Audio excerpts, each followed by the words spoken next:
आज Doubtnut app download करें। Doubtnut पर अपने सभी गणित, रसायन विज्ञान, भौतिक विज्ञान और जीव विज्ञान के डाउट्स का करो सफाया। बस प्रश्न की फोटो खींचो, एक ही प्रश्न को क्रॉप करो और तुरंत वीडियो सोल्यूशन पाओ।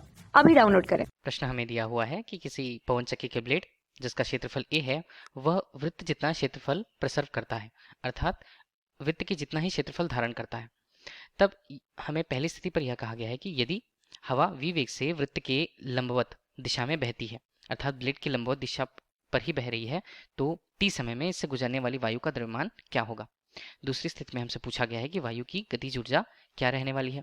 तीसरी स्थिति में हमसे पूछा गया है कि मान लीजिए कि पवन चक्की की हवा 25% ऊर्जा को ही विद्युत ऊर्जा में रूपांतरित कर देती है, तो उसका मान हमें ज्ञात करना है। जहां पर क्षेत्रफल का मान हमें 30 वर्ग मीटर, वेग का मान, हवा का वेग का मान हमें 36 किलोमीटर प्रति घंटे और वायु का घनत्व जहां 1.2 किलोग्राम प्रति घन मीटर दिया हुआ है, तो हमें विद्युत शक्ति का परिकलन इस प्रश्न में करना है। तब हम सबसे पहले देखें कि पवन चक्की है, पवन चक्की का ब्लेड, उसका क्षेत्रफल यदि हम ए से उसे परिचित करते हैं, जो लगभग वृत्त के क्षेत्रफल को धारण करता है। वृत्त क्षेत्रफल के लगभग हम उसे देखते हैं, अर्थात उसी क्षेत्रफल को वह धारण करता है। हमें निकालना है v वेग से वृत्त की लंबवत दिशा में जब हवा बहती है तो t समय में गुजरने वाली वायु का द्रव्यमान। हम देखते हैं सबसे पहले प्रति सेकंड उस क्षेत्रफल a से गुजरने वाली हवा का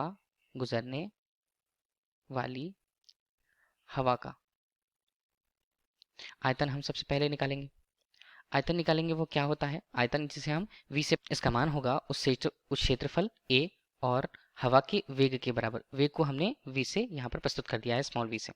यहाँ पर इस प्रकार हमें प्रति सेकंड क्षेत्रफल a से गुजरने वाली हवा का आयतन मिल चुका है। यदि हम इसे ही बात करें t सेकंड में, अर्थात एक निश्चित समय t सेकंड में उस ब्लेड के क्षेत्रफल, वृत्तीय क्षेत्रफल a से गुजरने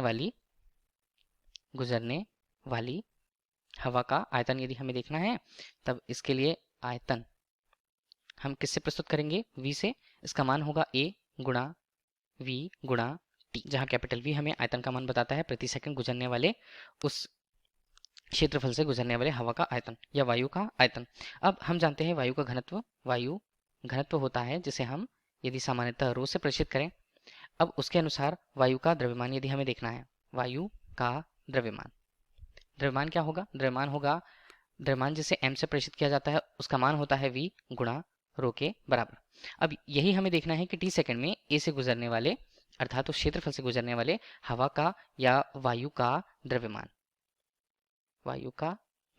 कितना होगा, उसे कुल मिलाकर यदि हम लिखें, तब m बराबर v का मान हमारे पास कितना है, a गुणा v गुणा t गुणा रो।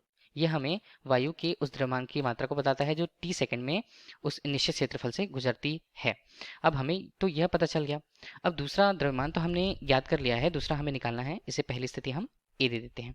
दूसरी स्थिति पर हमें निकालना है उस वायु का या हवा का, वायु की गतिज ऊर्जा हम कैसे प्रस्तुत किया जाता है, जैसे के ई से। इसका मान होता है 1:2। उस हवा का द्रव्यमान हमें वहां पर दिया गया है m और उसका वेग v से v के वर्ग के बराबर। अब हमें जो वायु का द्रव्यमान मिला है उससे हम इस मान को रखते हैं सूत्र में गतिज ऊर्जा के, जहां m का मान हमें a गुणा v गुणा t गुणा रो और यहाँ पर v का वर्ग संयुक्त रूप से लिखें तो गतिज ऊर्जा का मान हमें कितना मिलेगा, के ई बराबर 1:2 गुणा a गुणा रो गुणा t गुणा v की घात 3। तीसरी स्थिति में हमें कहा गया है कि यदि हवा की ऊर्जा जो है केवल हवा की ऊर्जा का केवल 25% हिस्सा ही वहां पर विद्युत ऊर्जा में परिवर्तित हो पाता है, विद्युत ऊर्जा। तब उस विद्युत ऊर्जा के लिए शक्ति के मान की गणना हम सबसे पहले कैसे करेंगे। सबसे पहले हवा की ऊर्जा जो हमने अभी निकाली है, इसका मान है 1:2। यहाँ पर हम उसे लिख लेते हैं, उसका 25% हिस्सा, अर्थात गतिज ऊर्जा का 25% मान, वह ही विद्युत ऊर्जा में वहां पर परिवर्तित हो पाती है। अब हमें गतिज ऊर्जा कितनी दी हुई है, गतिज ऊर्जा का मान यहाँ पर हम रखें, तब 1:2 गुणा a गुणा रो गुणा t v की घात 3 और उसका होता है 25%। इसे कैसे हल करें, यही बताता है हमें विद्युत ऊर्जा को। विद्युत ऊर्जा को यदि हम चलिए W से हम प्रदर्शित कर देते हैं आपकी बात, तब W का मान हमें कितना मिलेगा, 1:2 गुणा A गुणा रो गुणा T V की घात 3 और 25/100। इसे हल करें तब हमें 25 एकम और यहाँ पे 25/4, तब हमें W का मान अर्थात विद्युत ऊर्जा का मान उस निश्चित समय के लिए 1:8 A रो T V की घात 3 हमें प्राप्त होता है। यह बता रहा है कि विद्युत ऊर्जा की मात्रा को। अब विद्युत ऊर्जा के लिए हमें विद्युत शक्ति की गणना करनी है, तो शक्ति के लिए हम जानते हैं विद्युत शक्ति क्या होती है, विद्युत शक्ति जिसे प्रदर्शित किया जाता है P से। सामान्यतः P होता है विद्युत ऊर्जा की दर, खपत होने वाले विद्युत ऊर्जा की दर किससे हम लेते हैं, समय से लेते हैं। समय की स्थिति के अनुसार ही हम कार्य को यदि देखें तब हम शक्ति की गणना कर पाते हैं। यहाँ विद्युत ऊर्जा की दर हमारे लिए क्या होगा, W, और दर के रूप में समय के रूप में T हम लेते हैं।